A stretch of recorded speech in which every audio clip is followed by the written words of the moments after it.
in 2008, I was lucky to be able to work in the grassroots organizations and followed up by working the election process. Immediately after I was involved with these, I was recruited to work in the clerk's office. And during the 13 months that I was there, I loved the people I worked with, I loved the people I served, and I became enamored with what the office stood for. And I couldn't help it. I also saw its potential. After 36 years of the same Republican leaders, it's become a little comfortable, just a little like those old shoes that you have that get worn out, get holes. You wonder why your feet start to hurt. Well, let me tell you, right now it's time to elect a Democrat orthotic. So if you've ever been married, had a speeding ticket, paid child support, filed for an adoption, or filed an estate, if you've ever been sued or been taken to, or divorced or been taken to small claims, then you have brushed the arm of the Monroe County Clerk. If you have ever voted, you have experienced the privilege provided by the Monroe County Clerk. Oh, wait. It's not a privilege. It's your right. Every citizen has the right to vote. In Indiana, it's very difficult even to register to vote. I was dismayed in the 2008 election how many people lost their right to vote just because they moved across town. Bloomington is specific. We have 2 districts. But people who live here think Bloomington is Bloomington. They don't think Congressional District 4 versus Congressional District 9. I think that as clerk, I will advocate with the State Association of Clerks to make voter registration and updating your voter registration just as easy as filling out your change of address form. Shouldn't be any more difficult from that.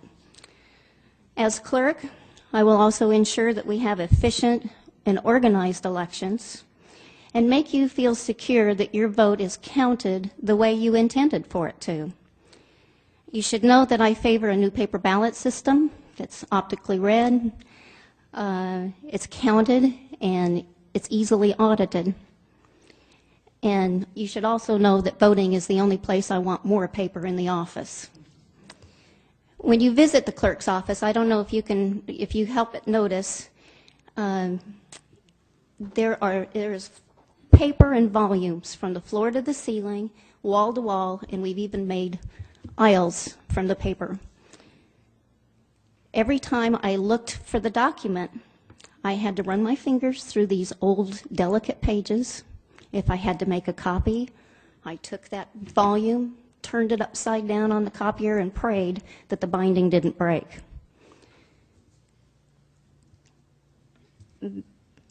What you should know and probably don't know is that there are only a few of these documents that are microfilmed or digitally recorded, so that in case we had any kind of a fire or other disaster, we'd lose all those documents. It's very important we have something happen in that office to be able to digitize and have some backup for that.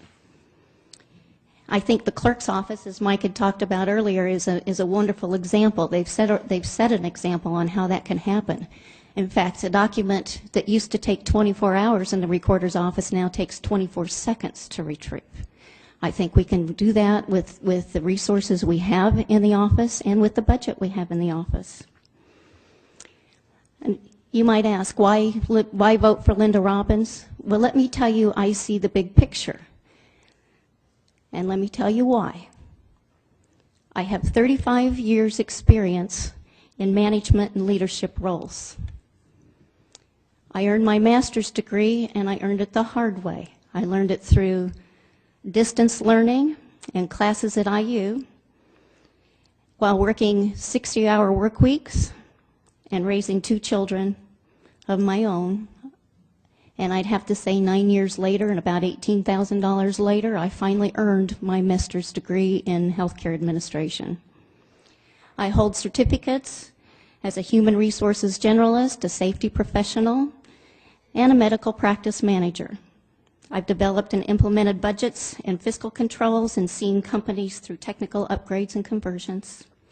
And I love this community.